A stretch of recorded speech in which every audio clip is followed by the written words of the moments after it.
আস্থা আছে, সেখানে আমরা লড়বো। যেমন আজকে হাইকোর্টে লড়েছি, আমরা জেলায় জেলায় আলাদা করে প্রত্যেকটা জেলার জন্য লিগাল টিম গঠন করেছি। আপনাদের আইনি সহায়তা করবে এই টিম। যেখানে যে কর্মী ঘর বাড়ি ছাড়া জেলা সভাপতিকে, এমপিকে বা সরাসরি আমাকে জানান, কিন্তু রাজনীতির লড়াইটা লড়তে হবে ময়দানে। দলীয় কার্যালয়গুলো পুনরুদ্ধার করতে হবে, সেখানে বসতে হবে, মানুষের পাশে দাঁড়াতে হবে এবং নতুন করে দলীয় কার্যালয়গুলো খুলে। নমস্কার। তৃণমূল পরিবারের প্রতিটি লড়াকু সৈনিক, সদস্য, সহযোদ্ধাদের আমার প্রণাম জানাই। আপনাদের সকলকে আমার শ্রদ্ধা, কৃতজ্ঞতা ও ভালোবাসা জানাই। আজকের এই কঠিন সময়ে দাঁড়িয়ে আমি আপনাদেরই একজন হয়ে কিছু কথা বলার জন্য আপনাদের সামনে এসেছি। বাংলার এই মাটি বরাবরই আন্দোলন, বিপ্লব এবং সংগ্রামের মাটি। এই মাটি প্রতিবাদের মাটি। এই মাটি শিখিয়েছে মাথা নত না করতে, আর এই মাটি শিখিয়েছে অন্ধকার কাটিয়ে ভোরের আলোয় ফেরা। আমি জানি গত কয়েকদিন ধরে, বিশেষ করে 4 তারিখের পর থেকে আপনাদের ওপর দিয়ে যে ভয়াবহ ঝড় বয়ে গেছে এবং যে তাণ্ডব লীলা চলেছে, বাংলা বিরোধী বিজেপি আশ্রিত দুষ্কৃতীদের হাতে তৃণমূল কংগ্রেসের কর্মী, সমর্থক, শুভানুধ্যায়ীরা ইতিমধ্যে বিভিন্ন জায়গায় আক্রান্ত হয়েছে এবং আমাদের দলীয় কার্যালয়গুলিতেও ভাঙচুর করা হয়েছে। সব থেকে যন্ত্রণাদায়ক সেটা হচ্ছে রাজ্যের বিভিন্ন প্রান্তে নির্বাচন পরবর্তী হিংসায় যারা শান্তির বাণী শোনাতো, তারা 4 তারিখে জোর জবরদস্তি ক্ষমতা দখল করার পরে আমাদের 10 জন একনিষ্ঠ সহকর্মীকে নির্মমভাবে হত্যা করেছে। এন্টালির তাপস নস্কর, নানুর বিধানসভার আবির শেখ, বেলেঘাটার বিশ্বজিৎ পটনায়ক, পূর্বস্থলী দক্ষিণের পিঙ্কু দেবনাথ, কুলপির মিঠুন সামন্ত, গোঘাটের সহদেব বাগ বা নারায়ণগড়ের বীরেন পাত্র বা সপ্তগ্রামের সোমনাথ ভট্টাচার্য এবং চাকদাহের তপন শিকদার, প্রায় 10 জন সহকর্মীদের আমাদের থেকে কেড়ে নিয়েছে, নির্মমভাবে হত্যা করেছে এই ভারতীয় জনতা পার্টির হাড়মাত জল্লাদরা। আমি তাদের বিদেহী আত্মার চিরশান্তি কামনা করি। তাদের শোকসন্তপ্ত পরিবার পরিজন এবং শুভাকাঙ্ক্ষীদের প্রতি আন্তরিক সমবেদনা জানাচ্ছি। তাদের এই অকাল প্রয়াণে কেবল শুধুমাত্র দলের ক্ষতি নয়, আমাদের সকলের ব্যক্তিগতভাবেও অপূরণীয় ক্ষতি বা ব্যক্তিগত শোক। দল সর্বদা তাদের পরিবারের পাশে থাকবে এবং যতদিন আমরা রয়েছি তাদের পরিবারের দায়িত্ব তৃণমূল কংগ্রেস পরিবার নেবে। কেন এই আক্রমণ কখনো ভেবে দেখেছেন? কেন এই হিংসা? কেন এই লুটপাট? কেন এই গুন্ডামি?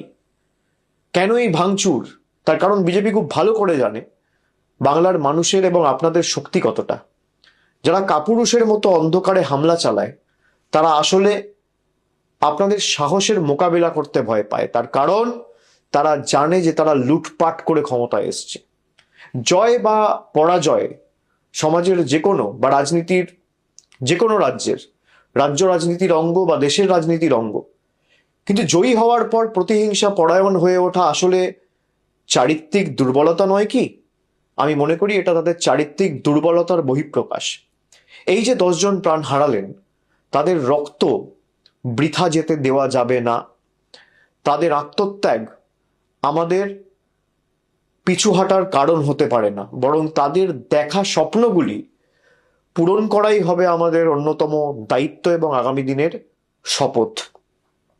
মনে রাখবেন, তৃণমূল কংগ্রেস এমন একটা দল যার জন্ম হয়েছে রাজপথের ধুলোয়, আন্দোলনের মাধ্যমে, লড়াইয়ের ময়দানে, হার না মানা মানসিকতার মধ্যে দিয়ে।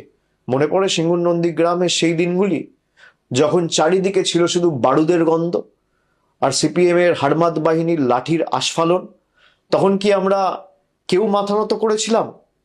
ভয় পেয়েছিলাম? দমাতে পেরেছিল তৃণমূলকে? উত্তর হচ্ছে না।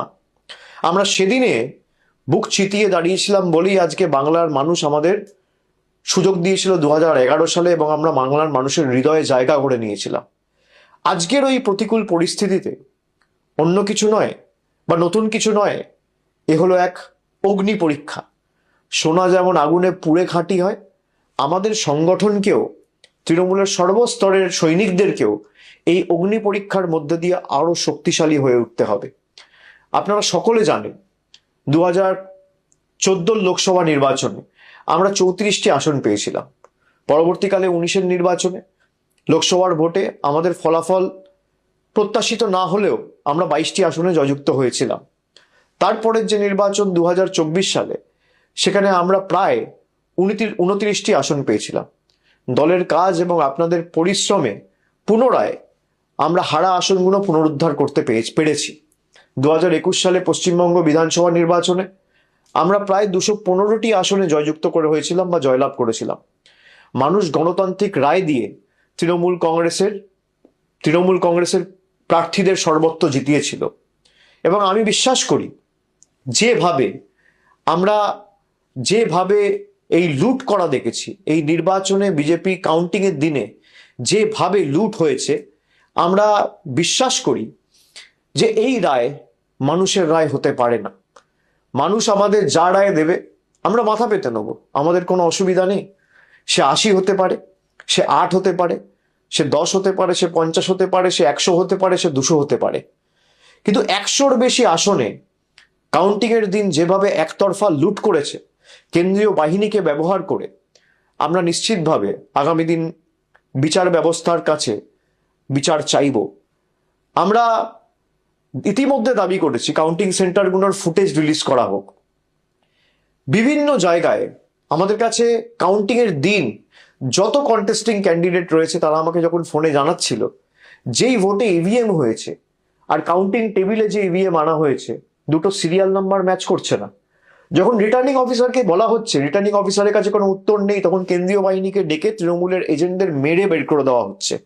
তৃণমূলের ইলেকশন এজেন্টের কার্ড ছিঁড়ে দেওয়া হচ্ছে, কন্টেস্টিং ক্যান্ডিডেটদের কার্ড ছিঁড়ে দেওয়া হচ্ছে, কাউন্টিং হল থেকে বার করে দেওয়া হচ্ছে। যারা লুট করে ক্ষমতায় এসছে, যারা মানুষের ম্যান্ডেটকে ম্যানিপুলেট করে ক্ষমতায় এসছে, তারা ক্ষমতায় বেশি দিন টিকবে না। আমি বিশ্বাস করি সত্যিটা মানুষের কাছে যথা সময়ে উন্মোচিত হবে এবং সঠিক তথ্যটা মানুষের কাছে উপস্থাপিত হবে। যারা জোর জবরদস্তি কেন্দ্রীয় বাহিনীকে কাজে লাগিয়ে, কেন্দ্রের অফিসারদের কাজে লাগিয়ে, মাইক্রো অবজারভার কেন্দ্রের, কাউন্টিং সুপারভাইজার কেন্দ্রের, কাউন্টিং হলে যারা আছে তারা কেন্দ্রের, আর বাইরে যারা গার্ড করছে কেন্দ্রীয় বাহিনী কেন্দ্রের, এবং একাধিক জায়গায় যেখানে সারা দিন ধরে ভোট হয়েছে, মেশিনে যেখানে 60%, 65%, 50%, 55% চার্জ রেকর্ড হয়েছে, আমাদের কাছে তথ্য রয়েছে, সেই মেশিন কাউন্টিং হলে আনার পর দেখা যাচ্ছে 96%, 97% চার্জ। আমি তৃণমূল কর্মীদের বলবো, এর জবাব মানুষ আগামী দিন দেবে। ভরসা রাখুন মানুষের উপর। লুটপাট করে কেউ ক্ষমতায় বেশি দিন থাকতে পারে না।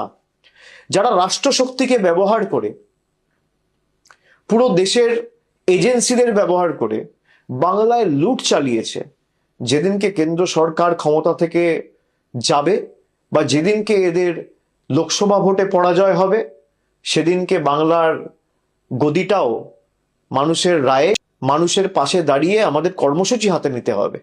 সকল কর্মী সমর্থকদের একজোট করে আপনারা ব্লকে, টাউনে, বিভিন্ন এলাকায়, বিধানসভায় বিজেপির সন্ত্রাসের বিরুদ্ধে আগামী 2-4 দিনের মধ্যে থানায় একটা ইন্টিমেশন জমা দিয়ে প্রতিবাদ মিছিল করুন। আমাদের নেত্রী মমতা বন্দ্যোপাধ্যায় সব সময় একটা কথা বলেন, বিপদের দিনে যে আগে বুক পেতে দাঁড়ায় সেই তো দলের প্রকৃত সৈনিক বা আসল যোদ্ধা। আপনারা সেই যোদ্ধার এবং সেই তৃণমূল দলের সদস্য। আজ যদি আমরা পিছিয়ে যাই বা এক পা পিছোপা হই, তবে আমাদের সেই শহীদ ভাইদের আত্মা কোনোদিন শান্তি পাবে না, এবং তাদের এই অকাল প্রাণ যেভাবে বিজেপি কেড়ে নিয়েছে, তাদের জীবন আমরা বৃথা যেতে দেবো না। তারা যে স্বপ্ন দেখেছিলেন একটি সুন্দর, শান্ত এবং সম্প্রীতির বাংলার, সেই স্বপ্নের দায়িত্ব আজকে আমাদের সকলের কাঁধে, আপনাদের কাঁধে। আমরা শীঘ্রই আবার এই বাংলায়, মামাটি মানুষের বাংলায় সত্যি যেদিনকে উন্মোচিত হবে, মানুষ বুঝতে পারবে এবং তৃণমূলই থাকবে। কোনো শক্তি তৃণমূলকে এই গণজোয়ারে রোধ করতে পারবে না। যারা আজ আস্ফালন করছে তাদের মনে রাখা উচিত, গীতায় বাণী রয়েছে, অধর্মের আয়ু বেশি দিন নয়, সত্য আর ন্যায়ের জয় হবেই হবে। আসুন আজ থেকে আমরা শপথ নিই, আমরা লড়াইয়ের ময়দান থেকে পিছুপা হব না। আমরা মাথা উঁচু করে চলব, মানুষের জন্য কাজ করব, মানুষের জন্য লড়ব, বাংলার ঐতিহ্য, সংস্কৃতি এবং কৃষ্টিকে রক্ষা করব এবং তৃণমূলের প্রত্যেকটি দলীয় কার্যালয় থেকে স্লোগান ওঠাবো, জয় বাংলা গর্বের সাথে বলবো, অন্ধকার যত গভীর হয় সূর্যোদয় ততটাই নিকটবর্তী হয়। বাংলার বুক থেকে এই অশুভ শক্তিকে দূর করে আমাদের আবার পথে নামতেই হবে সকলকে। আমি শীঘ্রই যেখানে আপনারা ডাকবেন আমি নিশ্চিতভাবে যাব। আমার ঘরের বাইরেও এরা কি অত্যাচার করেছে আপনারা দেখেছেন, সব আমরা দেখেছি। বিজেপির আসল স্বরূপ আমরা দেখেছি। আমার লড়াই বিজেপির সাথে, আপনার লড়াই বিজেপির সাথে, কিন্তু পরিবারের ছোট সন্তান, ছেলে মেয়ে কাউকে এরা রেয়াত করেনি। এই কৃষ্টি, এই সংস্কৃতি কোনোদিন বাংলার মানুষ দেখেনি।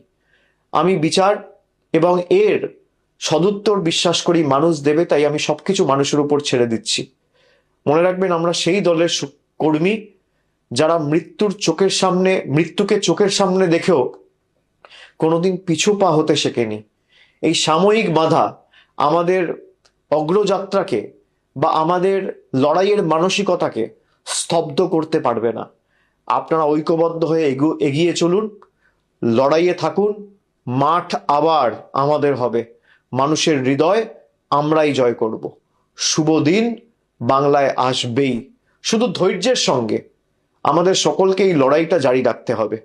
আপনাদের লড়াকু মেজাজ এবং এই স্বৈরাচারী বিজেপির বিরুদ্ধে হার না মানা মানসিকতা, লড়াই করার সেটাই হবে শ্রেষ্ঠ জবাব। আমি সকলকে অনুরোধ করব যে আপনারা আস্তে আস্তে তৃণমূলের পার্টি অফিসগুলো খুলবেন, বসবেন। দলের জেলা স্তরের যারা নেতৃত্ব আছে আমি সকলকে অনুরোধ করব যে অঞ্চল স্তরে বা ওয়ার্ড স্তরে বা বুথ স্তরে যে কর্মীদের উপর আঘাত হয়েছে প্রত্যেকটা জায়গায় একটা করে এফআইআর করবেন। এফআইআর যদি না নেয় থানা, তাহলে স্ট্রেট একটা অনলাইন এফআইআর করবেন এবং 48 ঘন্টার মধ্যে ফিজিক্যাল কপি থানায় জমা দেবেন এবং কপিগুলো আমাদের পাঠাবেন। এদের সবার, যারা আজকে বিজেপির কথায় বাংলার কৃষ্টি সংস্কৃতিকে নষ্ট করে বুলডোজার চালিয়ে রবীন্দ্র নজরুলের বাংলাকে উত্তরপ্রদেশ এবং বিহারে পরিণত করার চেষ্টা করেছে, তাদের সবার জবাব বাংলা দেবে, এই বিশ্বাস আমি রাখি। জয় হিন্দ, জয় বাংলা, বন্দে মাতরম। এক রাতে চলে যাবে, এই বিশ্বাস আমি রাখি। আমাদের অস্ত্র হলো আপোষহীন লড়াই, আমাদের অস্ত্র হলো আমাদের হার না মানার মানসিকতা। এই একতাই আমাদের সব থেকে বড় ঢাল। আমি আপনাদের সকলকে অনুরোধ করছি, একে অপরের হাত শক্ত করুন। বাংলার মানুষ জানেন তৃণমূল কংগ্রেসের কর্মীরাই তাদের একনিষ্ঠ কর্মী এবং তাদের বিপদে আপদে প্রকৃত বন্ধু। আপনারা আবার মাঠে নামুন। আমাদের যে পার্টি অফিসগুলো জোর জবরদস্তি ভেঙে দেওয়া হয়েছে, সেই পার্টি অফিসগুলো পুনরুদ্ধার করুন। হাইকোর্টে ইতিমধ্যেই মামলা দায়ের হয়েছে আপনারা জানেন, এবং সেখানে যে পিটিশন ফাইল হয়েছে, আজকে হাইকোর্ট মহামান্য বিচারপতিরা তারা রায় দিয়েছে যে যারা ঘরবাড়ি ছাড়া, যাদের দোকানে ভাঙচুর হয়েছে, যাদের বাড়িতে হামলা হয়েছে, যারা এলাকা ছাড়া, ঘর ছাড়া, গ্রাম ছাড়া, পাড়া ছাড়া, তাদের সবাইকে আগামী দিন প্রশাসনকে বাড়িতে ফেরাতে হবে। আমি প্রত্যেকটা তৃণমূল কংগ্রেস ব্লক এবং জেলা নেতৃত্ব এবং অঞ্চল নেতৃত্বর কাছে অনুরোধ করব যে আপনারা ধরে ধরে যারা এলাকা ছাড়া তাদের বাড়ি ফেরার ব্যবস্থা করুন। কোথাও যদি কোনো প্রশাসনের আধিকারিকরা আপনাদের সাথে সহযোগিতা না করে আমাদের সরাসরি জানান, আমরা তাদের বিরুদ্ধে কন্টেম্পট মুভ করব। হাইকোর্টের অর্ডার যে যারা ঘর বাড়ি ছাড়া, তাদের দল না দেখে, রং না দেখে, জাতি, দল, ধর্ম, বর্ণ নির্বিশেষে তাদের বাড়িতে, দোকানে এবং নিজেদের গন্তব্যস্থলে, নিজেদের জায়গায় তাদের ফেরাতে হবে। আমি সকলকে অনুরোধ করব যে যারা বাড়ি ছাড়া রয়েছেন, ব্লক এবং জেলা নেতৃত্ব যেখানে আমাদের প্রতিনিধিরা আছে, এমএলএ এমপিদের সাথে যোগাযোগ করুন। পঞ্চায়েত স্তরের নেতৃত্ব যারা আছে তাদের সাথে যোগাযোগ করুন। আর যেখানে সমস্যা হবে আমাকে সরাসরি জানান। ফেসবুকের মাধ্যমেও আপনারা জানাতে পারেন, এখানে আপনারা কমেন্টের মাধ্যমেও জানাতে পারেন বা মেসেজ করেও জানাতে পারেন। আমাদের দলের তরফ থেকে যতটা আইনি সাহায্য সহযোগিতা করা যায় আমি নিশ্চিতভাবে প্রত্যেকটা তৃণমূল কর্মীর পাশে দাঁড়াবো, যাতে যত দ্রুত সম্ভব আপনারা আপনাদের বাড়িতে, এলাকায়, গ্রামে ফিরতে পারেন। দলীয় সভাগুলিতে একজোট হয়ে আমাদের আগামী দিন কাজ করতে হবে। আমাদের পতাকাটা যখন জোড়া ফুল এবং আমাদের লড়াই সংগ্রামের মধ্যে দিয়ে যখন জন্ম, তখন মাথায় রাখতে হবে আমাদের পতাকাটা আবার সসম্মানে খুব শীঘ্রই আকাশে ওড়ানোর দায়িত্বটা প্রত্যেক তৃণমূল কংগ্রেস কর্মী সমর্থককে নিতে হবে। তখন দেখবেন বাংলা থেকে আতঙ্কের কালো মেঘ সরে গেছে। জেলা সভাপতি ও জেলা নেতৃত্বদের নিয়ে মিটিং, সভার আয়োজন আপনারা করুন, কিন্তু সেখানে কেউ কোনো উস্কানিমূলক কথা বলবেন না। এটা আমাদের কৃষ্টি সংস্কৃতি নয়। আমাদের সভা হবে শান্তির বার্তা, সম্প্রীতির বার্তা, ঐক্যের ডাক দেওয়ার জন্য। দলীয় কর্মীদের বলবো, আপনারা শক্ত থাকুন, দল আপনাদের পাশে আছে। আমি গত 10 দিন ধরে সবার সাথে কথা বলে কারা কারা ঘর বাড়ি ছাড়া তার তালিকা তৈরি করে আমরা হাইকোর্টে জমা দিয়েছি। আমি প্রত্যেকের সাথে নিজে কথা বলে যতটুকু পেরেছি, কোন কর্মী কোন অঞ্চলে বাড়ি ছাড়া, কার বাড়িতে আক্রমণ হয়েছে, কার পরিবারের বৃদ্ধ মা বাবার উপর আক্রমণ হয়েছে, তার পুঙ্খানুপুঙ্খ তালিকা আমরা তৈরি করেছি গত 7 দিন 10 দিনে। তৃণমূল ছেড়ে দেওয়ার লোক নয়। মনে রাখবেন, বাংলার মানুষ কোনোদিন অশান্তি পছন্দ করে না। আজ যারা এই তাণ্ডব লীলা চালাচ্ছে, রক্তপাত ঘটাচ্ছে, বাংলার মানুষ একদিন তাদের প্রকৃত শিক্ষা দেবে, এবং সেই দিন বেশি দূর নয়। দেশের আইন আছে, বিচার ব্যবস্থার উপর আমাদের